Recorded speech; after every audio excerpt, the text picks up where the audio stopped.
Your beer setup is looking professional, Anja. My bookshelf is such a mess.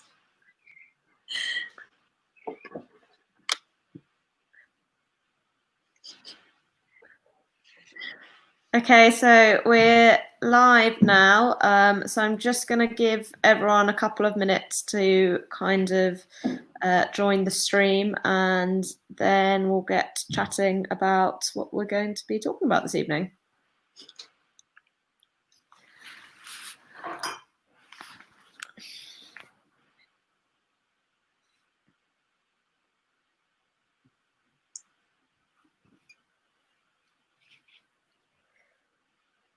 All right, let's kick off. So today is Beer Day Britain, which is a day that celebrates all things that are good about beer in Britain, and we like to enjoy on the day. We did this last year as well, a selection of what the alcohol-free beer world has to offer, and really try and show off what low and no alcohol has. We are very happy to be joined today by Luke Boase from Lucky Saint, who's going to be talking us through his beer just shortly.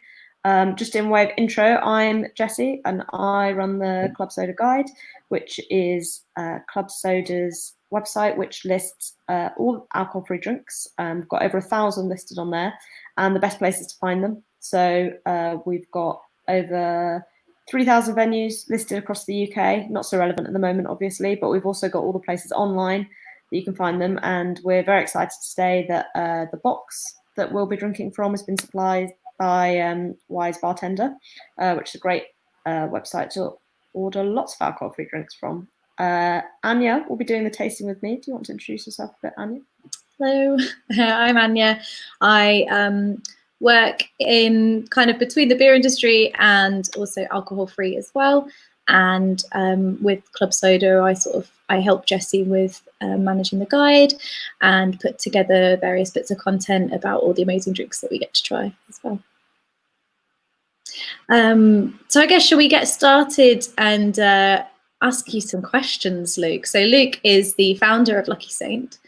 And if you maybe want to tell us a little bit about how it all started and sort of what motivated you to make this delicious beer.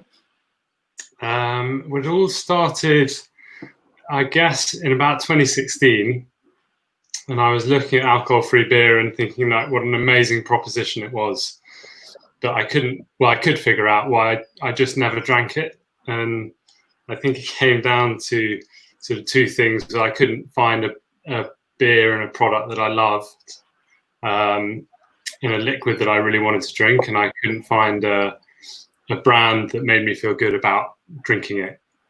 So I embarked on this sort of quite long journey. I spent the following 2 years working with 6 different brewers in 3 different countries, trying to figure out how to make non-alcoholic beer taste good. Wow. And then ultimately we launched in October 2018. Amazing. I mean, you guys have kind of set quite an amazing standard in terms of the ingredients that you're using. Could you maybe chat us through a little bit about that? Yes, I guess worth saying, like Lucky Saint, we do one thing. We make this unfiltered classic Pilsner-Style Lager. We're not one for a big range. There it is. But yeah, we've been incredibly, I spent my journey was I spent quite a long time in the UK working with 4 different brewers over here, and then I went to Belgium, and then ultimately I went to Germany. And I ended up in Germany in particular because there were 2, like one, they make phenomenal lagers and phenomenal beers, and 2, they had a piece of technology that I was interested in using that wasn't available over here. Okay. And the ingredients behind Lucky Saint are, it's a sort of very classically brewed Pilsner. So it's 100% Pilsner malt, Hallertau hops, Bavarian spring water, and then our own single-use yeast that we use. So there's no flavorings, no additives. It's just, it's brewed in accordance with German purity law. So it's kind of, I've been sort of like Very, very disciplined, kind of anally disciplined about like how it gets made and what it gets made with, and so yeah, it's been fun since we launched. People have said amazing things about it, which is really nice. Yeah. Nice. Cool. And do you want to lead us through a little tasting of this beer? Yeah, sure. So I guess that's a good start. Straight out of the bottle. It's probably because I didn't chill it. So let's give that a pour. So the amazing thing, I think, always think the nice thing about Lucky Saint, I haven't done a good job pouring that, but is a couple of things like you notice as you sort of hold it up to the light that it's a little bit hazy in character. So that's because we leave it unfiltered. So I spent quite a long time developing filtered lagers, and then had this kind of turning point where we figured out that if the filtration and process that's often used in brewing strips out flavor and body, then why are we not developing an unfiltered beer and trying to retain as much flavor, body, and character in the beer as possible? Yeah. So that was kind of a big thing. So it's got this sort of nice light straw color, and then it's a little bit hazy. And then because of the ingredients we use, it also it retains a really nice foam on top. Yeah. So yeah, and then the kind of final thing that I think is a bit different because of the water that we use. It's a local Bavarian spring water. The master brewer goes up to the source every day to taste the water. And what it does, it has a high minerality in it, which gives the beer a kind of softness on the palate. Yeah. So yeah, that's us. And then when we talk about the tasting notes, we talk about biscuity malts, and then this kind of smooth citrus hop finish. So this kind of citrus element comes from we use a little bit of Bavarian mandarina, which is like a mandarin, almost has a flavor to it. So that gives a little bit of a citrus to it. And yeah, cheers. Cheers. Jessy, I love that you're just going kind of rustic. No, I don't have enough glasses to try 6 beers, so actually I've only brought one. I'm gonna have to rinse it. So yeah, so people I just think when I said about developing this, it was all about just trying to develop like the classic Pilsner, and then yeah, like leaving it unfiltered, we made this discovery around just retaining more flavor in the beer. So this is excuse me, this is vegan as well then, isn't it? It's vegan, yes. Yeah. And it's not that it was kind of thought about. It's also like 53 calories in per bottle, which funny enough isn't something that was kind of considered in the development process, but it was one of those quite nice things when I sent it off to the lab to be tested nutritionally, and you get this sort of quite nice discovery that it's way less calories than full strength beer. That's actually really welcome news, because I'm tracking my calories at the moment, and I was thinking, oh God, I'm going to drink all these tasty beers tonight. It'll be my daily allowance. So that's welcome news.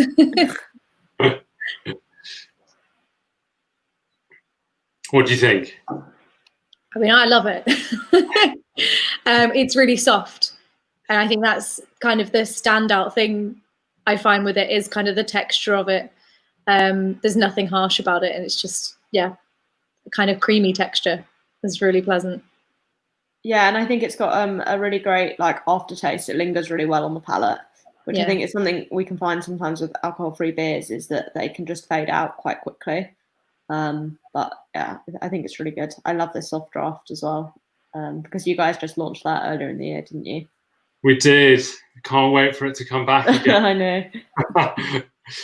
It was a lot of fun for 2.5 months, but hopefully soon to return next month. I think we're hoping for 4th of July. Fingers crossed. Yeah, we've just got Anne in the comments asking if you find it's harder to promote this as 0.5 rather than 0.0. So what we talk about at Clwb Soda is that, you know, certain foods will contain trace amounts of alcohol, and you'll actually find that in loads of other countries, 0.5% is classified as being alcohol-free. So we try and make sure that people understand that. But Luke, is there anything you'd like to add to that in terms of, have you had to kind of explain that to anyone as you've approached them with the product? Yeah, I mean, it's a debate we have a lot around, because like 0.5 is kind of is synonymous with alcohol free, but then to some people it can look quite confusing. So we generally we talk about 0.5% as a general rule. So we actually don't, just for clarity, we don't like call it alcohol free on the bottle.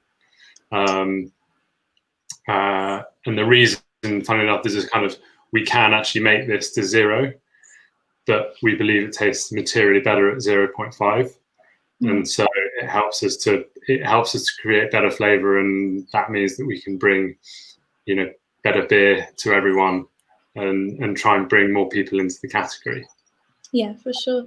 Do you brew to strength, or do you de-alcoholize? So we de-alcoholize, the ugliest word in the English language. But yeah, so we brew this to about 5%. Okay.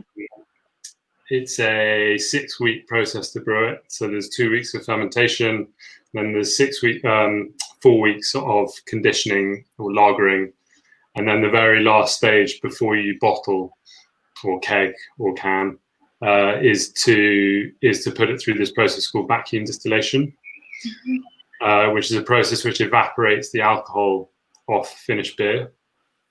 But by doing so in a vacuum, you can change the evaporation point of the alcohol.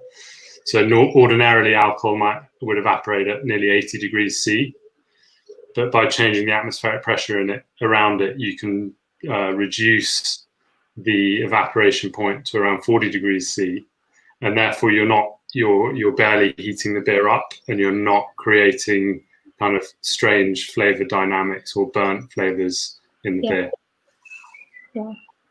So that's the final, literally, that it goes through that process after 6 weeks, and then straight into whatever packing format we're using. Cool. Well, there's some nice comments in the chat. Everyone seems to be enjoying it, which is good. Is there any excuse me, is there anything else that you would like to tell us about Lucky Saint before we move on to some of the other beers?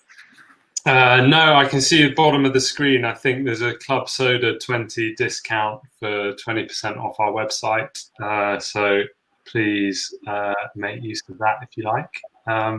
If not, enjoy the rest of the beers, and thanks for having me. Thanks, Luke. Thanks, Luke. Thanks for joining us. No worries. All right, so the next beer we're going to be trying is from a relatively new brewery called Upflow. So this is their pale ale. They launched, I believe they launched in January at our Mindful Drinking Festival. So this is interesting because it's got a very quite grassy sweet nose, I think. And then when you try it, you get quite a lot of strong cereal flavors.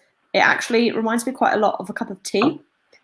So I think it's quite a good option for if you're getting into alcohol-free drinks and you feel like you've never really been much of a beer person. This is quite a lot of subtle sweet flavors, which I think would really suit someone who was maybe looking to try a drink that they hadn't really enjoyed in the past.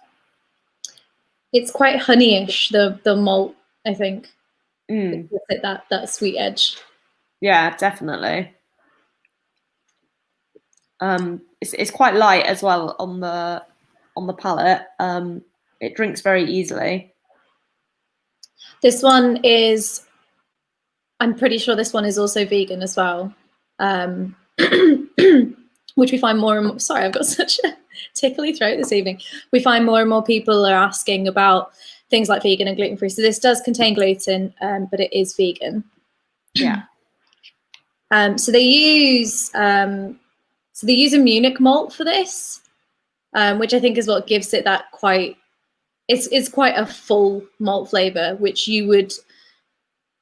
I think I almost associate this with like a pint of sort of bitter or something. You know, kind of that fuller malt flavor and fuller body. Yeah, they've used, I mean, similar hops to the Lucky Saint, actually, a Hallertau and a Saaz, so quite traditional European hop flavors, and that kind of has that, they blend quite well into that malt thing. You don't really get the same kind of tropical punchiness that we'll find with some of the beers that we try later, which have used American hops, for example. Yeah. So the Hallertau, so at North Brewery where I work, we tend to use Hallertau as our bittering hop. So it's always the one that we kind of add first that's going to give us that balance against that malt. And then I think they've done the same and then kind of laid the Saaz on top to bring a little kind of the more of the flavor than the bitter.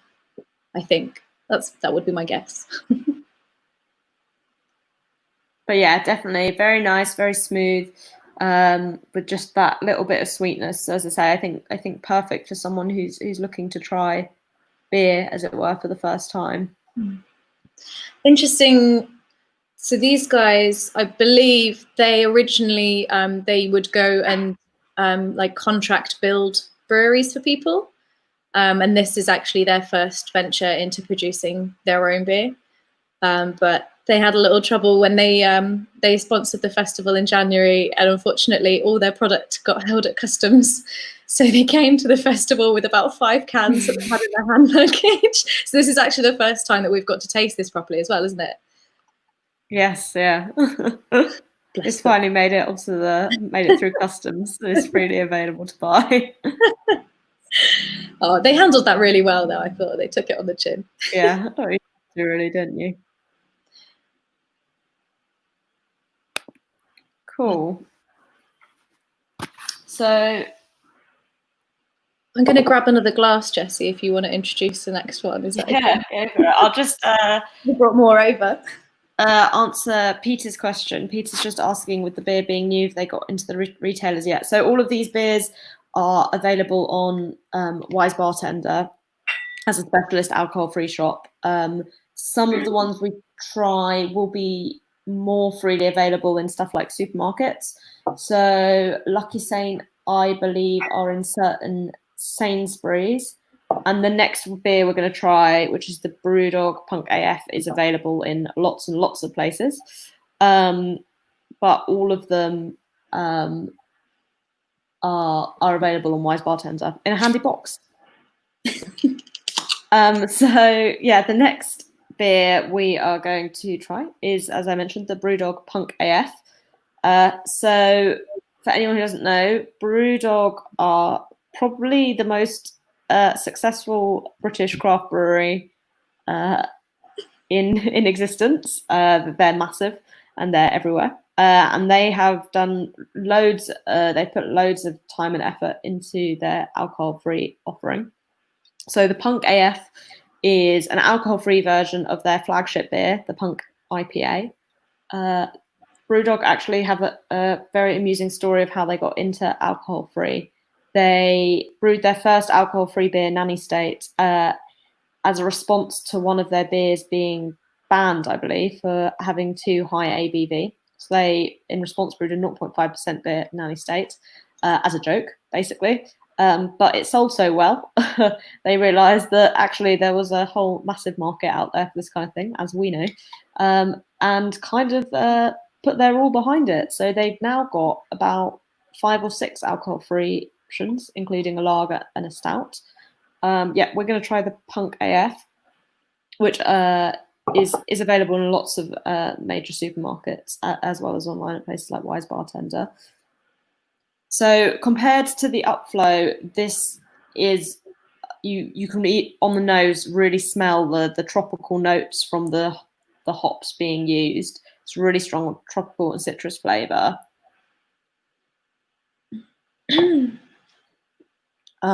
which gives way to quite a strong bitterness, I would say, quite quickly, actually, in your mouth. Yeah. What do you think, Anja? Yeah, I'd agree. The bitterness comes in quite quickly and almost kind of cuts off that initial tropical flavour. It's been a long time. When they first released it, I taste tested it against the sort of full strength version and found them to be really quite different beers. So that was kind of strange to put it out under the same banner when it was really quite different. Yeah, I tried both of them together last week for a blog that's on the Clwb Soda website, comparing the alcoholic and the non-alcoholic versions, and they are quite different. The alcoholic punk, I think, is a lot better blended. You don't quite get the same hot flavour on the nose and then bitterness. But I think this still comes together really, really well. Yeah. They've used lactose here, so it's not vegan, but that helps with building a good body in the beer. So lactose is a milk sugar, and basically when beer yeast encounters lactose, it can't do anything with it. It can't consume it and convert it into anything. So it kind of leaves just a residual sweetness and a little bit of creaminess. And you'll find quite often with alcohol-free beers, people will tend to sway towards lactose just because it does really help with that kind of big texture and mouthfeel. I think that it works very well with this. Yeah, I think definitely sometimes people can overdo it, and then you get a lot. That can be often why you get a lot of residual sweetness in alcohol-free beer. But I think when something's got a really big hop profile like that, like what this one has, which is giving you a lot of that bitterness, the lactose actually offers to soften that and then give the beer as a whole a lot more body. Yeah, I think that's a really good point. It is nicely balanced against that bitterness. There's a few comments coming in on the side there. I did see one about concerns over sort of the carbon footprint of the upflow, with it being sort of hops from here, there and everywhere.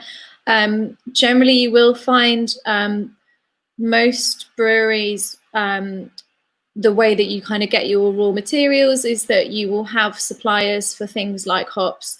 You'll tell them what kind of stuff you want to be working with.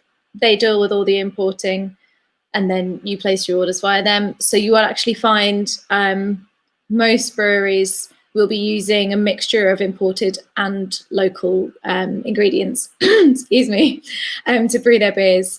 But I think it's a really valid point to raise, and I think it's something that people are looking at more and more at the moment.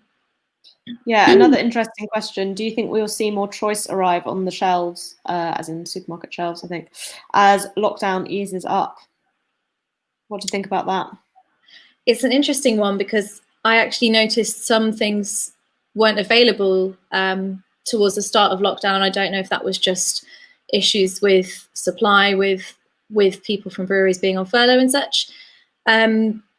I don't know about supermarkets, but something we've been talking a lot about at Clwb Soda is kind of how important these drinks are going to be in our pubs and bars in coming months. You know, if people need to be socially distanced and more aware of themselves and how they're behaving in a public space, then hopefully we might see, I think, more of these products being used to kind of to manage that and to keep people level when they're out in pubs. I don't know what you think, Jessy. Yeah, I think it both in the on-trade in pubs, bars and restaurants, and in the off-trade in retailers, we really are just going to see these things continue to grow. My experience of shopping in lockdown has been that the shelves, the alcohol-free shelves, have been empty, not because supermarkets haven't been stocking them, I don't think, but just because there's been stuff flying off the shelves. And I think lots of these drinks are selling really well, and that's going to encourage more stuff to get stocked. And you know, as we'll kind of see as we move through some of these other beers as well, we've got some really exciting smaller producers, but also more and more of the big players in the beer market are coming into the alcohol-free world. And they're companies that already have existing supply chains with these retailers, which makes it so much easier for them to talk about getting those alcohol-free things onto the shelf. Whereas in the past, I think what breweries have found hard is that if you're a new brewery, you don't have those connections in the supermarket, and you're already trying to convince them about a product that they're not sure about. And I think now, you know, the tide's really turning, and we've got big players who are realizing that they need to get into the alcohol-free game. The supermarkets know it as well. They can see it from their sales, and that's really just going to lead to more and more things ending up on our shelves. Yes. I hope so. Cool. Shall we move on to the Clwb TropicaNA? Yeah, absolutely. Need another glass. I'm not going to be able to finish all these. So this is a great example of what I was just talking about. So I don't believe the non-alcoholic version is available yet in Sainsbury's, but the alcoholic version of this is in Sainsbury's. So this is a great example of a brewery kind of getting in on the act.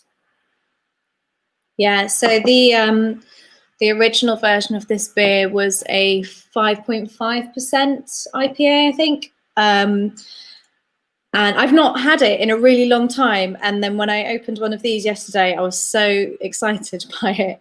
So if you want to give it a sniff, I think immediately you get kind of really tropical aromas. There's quite a lot of mango. It also kind of makes me think of tinned peaches, which is no bad thing. Yeah, I know.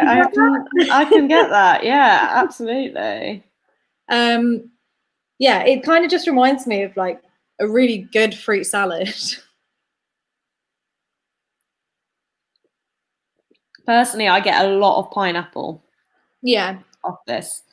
Tiny Rebel are a Welsh brewery who have a bit of a rep in the beer world for really like pushing with the strong like fruit puree vibes, and you get that a lot on this. You get really strong fruit flavors, but I think it works super well. Yeah, we were saying, I don't know if anyone has tried the Mikkeller Weird Weather, which I think is kind of in a similar vein in terms of being very juicy, very fruit-led. And that's been a real favourite of ours in this household, and it's kind of really nice to find, to find that Tiny Rebel are doing this now. They also do branded socks. I was having a look earlier. Branded socks. I've actually got Brewdog branded socks on right now, so there we go. You can get your Brewdog or your Tiny Rebel, depending which IPA, non-alcoholic IPA you prefer. Brilliant.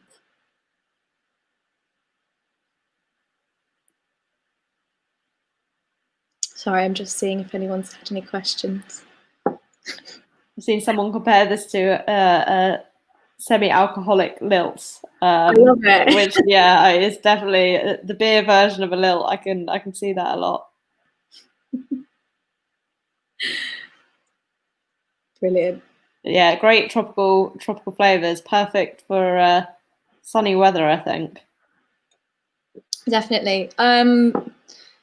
This one is again another one that has used lactose, I think, to aid in that body. But I don't think they've overdone it, because they've got that really good kind of bitter character in there as well. I think much more and it would have been borderline, but I think they've done it really well.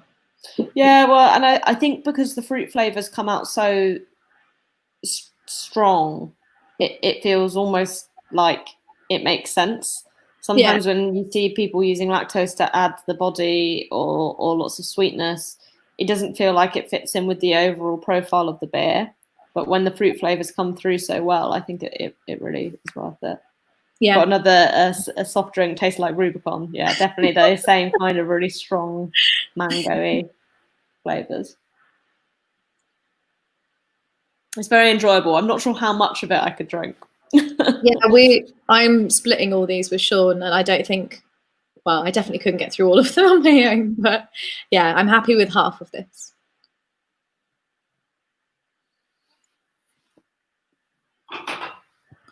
So what have we got next?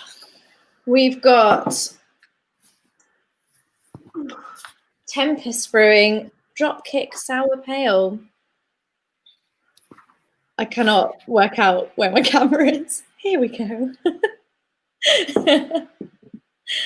It's like a really old shopping channel. So Tempest are a Scottish brewery, and this is similar to the Brewdog and the Tiny Rebel, an alcohol-free version of an alcoholic beer that they already brew. So I first tried this at London Craft Beer Fest, where they were pouring it, which was really exciting. And I hadn't come across it before, back last summer, and was really, really impressed with it.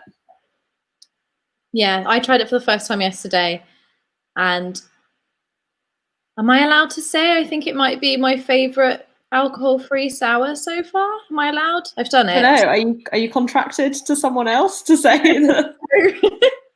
I think it's great. I mean, let's all have a taste first. Just if you're not used to drinking things with a sour profile, have a couple of sips before you panic. It's meant to be sour, and it can be a lovely thing. What do we normally? What would you say to people for them to expect from like a sour beer? It's tricky, isn't it? Because it's kind of an umbrella term for so many different types of beer. In alcoholic beers, you would range from quite funky, balsamic-y flavors, all the way through to, I mean, I think this falls into the category of being close to Petit Filou yogurt. You know, sometimes with a kettle sour, you get that really kind of yogurty, fruity, but a little bit tangy. That's what this makes me think of, and I love it. I'm all about that. So yeah, to me, it kind of falls more in line with that end of the scale. I believe it's a kettle sour. Yeah. So to do that, the most basic explanation, but you add a bacteria called lactobacillus when you are, oh gosh, how to explain without going through the whole brew process. You've got malt and water, and you extract sugar from the malt, and then you've got this hot, sweet, malty liquid, and then you would add lactobacillus to that, and it's basically going to adjust the pH of that liquid, and it's going to make it more acidic. And then you would carry on to finish with your fermentation and adding your hops and various other bits. But tend to find most British breweries are kettle souring, and I think it works really well for an alcohol-free beer as well, because they tend to be quite a low ABV kettle sours. They tend to come in maybe somewhere around 3.2, 3.5 at the low end of things. So you're not always expecting sort of this massive body and this big, massive beer. It kind of, I think it works really well. Yeah, I think it's really exciting because I think sour beers, they have so much unique flavour to them that when you bring them down to that lower ABV, it really holds all the way through. It's not a drink. It's not an alcoholic beer that relies on its alcohol profile for its flavour. Yeah. That being said, I think sometimes alcohol-free sours can be very yeasty, and they can struggle to keep that like nice zingy crispness, which you want to expect from a sour.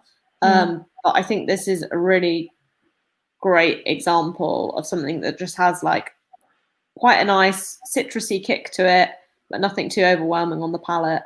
And it's really exciting because London Fields have got a passion fruit sour as well, which I think is equally as good. And it's just amazing to see so many breweries kind of taking, risks and chances on these styles that we've seen in the alcoholic world for a long time. But, the alcohol-free world, people have kind of played it safe with the traditional pales, the lagers. And it's just great to see like a lot more choice when it comes to flavour and style, because that's what makes beer such an exciting genre to drink in. It is. I think as well, so I always remember working at a specialist beer bar years ago, and people would always come in and be like, sour beer, what? But then they'd be drinking things like scrumpy and traditional ciders. I'd be like, well, there's actually quite a nice parallel there in terms of those quite funky tart flavors. And just thinking about it now, I think when people are looking, people who previously may have drunk cider and are looking for something alcohol free, I would say that this is actually like a fair alternative to offer someone in that sense as well.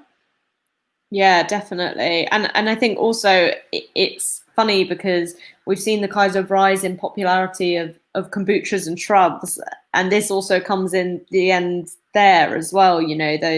Those funky flavors that we're seeing get really popular in the soft drinks world, that have been around in the beer world as well for a while, and it's great to see them kind of gaining popularity. And we know that when people start to change their drinking, your taste buds can change, and it's really exciting to see all these flavors available, because when you're changing your drinking, it's a great time to start experimenting with what you thought you knew about what you like to drink. Yeah, definitely. Yeah, it's funny because I feel people generally are more likely to shy away from sour things than anything else, but like, I don't know, you put balsamic on your salad or like lemon juice in your cooking, like I think it's just something that you just have to approach slowly and carefully, and then you can get quite taken away with it. Yeah, definitely. And your reference to ciders is totally right. My flatmate isn't a massive beer drinker, but she, having been dragged to far too many craft beer bars from me, is now a total sucker for sours, and that's totally the cider background is like where her like drinking palate is traditionally lay, and now she loves all that kind of stuff. So yeah, I'll definitely be ordering some more of this. It was really exciting. Yeah, it's really, really good. That one as well, it's worth mentioning, is vegan as well, so that is good. We've got one left. Yeah, and now for something completely different. So we're back in Wales again. We've done very well in our range of the United Kingdom. We've had 2 Scottish beers, 2 Welsh beers, and 2 English-ish beers. I guess that applies brewed in Australia. So this is Drop Bear Beer's Bonfire Stout. So Drop Bear Beer are a Welsh alcohol-free brewery. They just very recently turned a year old. So they do a couple of alcohol-free beers. They do a tropical IPA, a yuzu pale, and then this is their Bonfire Stout. And this is very, very different from anything we've tried. As Anya's kind of showing off, I'm not, because I don't have individual glasses, but it pours with an amazing head. So it really is very well like attenuated and holds those bubbles really nicely. It is very, very smoky. When it says bonfire, it really, really means it. That's immediately, I have one sniff of this, and you're out and about on the 5th of November for sure. Really strong flavour, which carries on a lot into the drink. This is, I would say, definitely for a very unique palate. I really, really like it. I like this. It reminds me a lot of like a Rauch beer. So like one of the very traditional German smoky beers. They were aiming for somewhere between Rauch and Irish stout. So your Irish stouts were traditionally quite dry, with like a heavy roasted nature, and as Jessy's just said, with the German Rauchs, that's all about smoking. So things would be they'd use different wood chips to create different smoked flavors in beers. There's one that I used to really love that kind of tastes like smoky bacon, and I'm like, I'm very welcoming of that in a drink. Yeah, I think they've really captured that smoke, definitely. Yeah, and it's interesting because talking about in the sour about people coming from different drinks, I actually think I know lots of people really struggle to find a good alcohol-free whiskey, and I actually thought drinking something like this might be, the perfect kind of replacement, because it's got that kind of peaty, smoky vibe, which I think lots of people miss when they're looking for alcohol-free spirits. Definitely. Sorry, I was just laughing in the comments that said smoking, which made me Yeah, definitely. I think that's a really good point. That's a good crossover there. Yeah, I'm trying to think what I would eat it with. I feel like maybe I would opt for some form of delicious cheese. Oh, interesting. Some I was cheese. thinking of like a good like beef dish, maybe something like quite rich and have the smokiness cut through it. I bet you could cook with this as well, like put it in your food. I think it would be good. Pop it in a chili or something. Yeah. What have everyone's favourites been? I hope someone answers. What's your favourite then? Oh, I think it's between the Tiny Rebel and the Tempest. Interesting. I think. What about you? I love the Lucky Saint. I can't stop drinking it. Yeah, it is really good.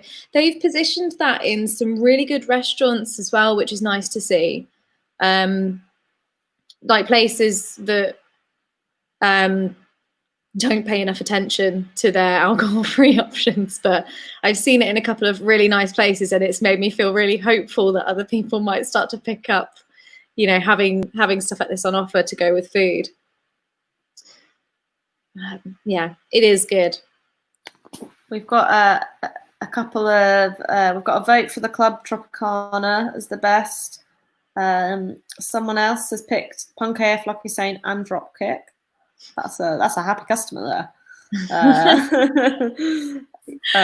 Yeah, I think what's been really nice about doing this is just to really be able to show the variety of things that are out there. You know, we've really gone through the whole range stylistically, I feel, today. Yeah, definitely. Stu says he can confirm that the Drop Bear Bonfire Stout goes really well with beef stew. So we've also had suggestions try it with a smoked cheese. Yeah, I think that would be a strong move. But yeah, I think, you know, if you were going back a few years, that we just wouldn't be able to sit here with this variety of flavors in front of us, and it just makes it's so nice to be able to get excited about this in the same way that I get excited about developments in craft beer as well. And there's this nice kind of, I feel like the alcohol-free beers are moving towards that, and craft beer is going to have to let them in and make some space.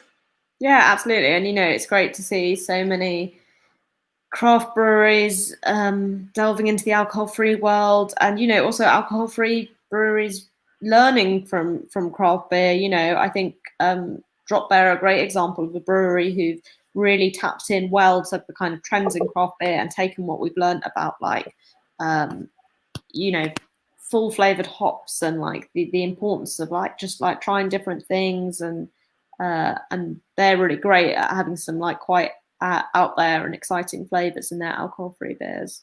Yeah, definitely. There's a favourite for Upflow as well because it's a summer's evening. Do you know, actually, on the website we've got a recipe for a summer cup from Camille, and I think that Upflow would probably work quite well for a couple of the recipes that she's come up with. Interesting. A nice substitute. Yeah, I reckon. Cool. Well, that just about wraps up our beer tasting for the evening. If you didn't have the beers tonight, you can still get the box of Wise Bartender if you want to try them again in your own time. And you'll be able to watch this video back as well if you want to listen to us talk through them again.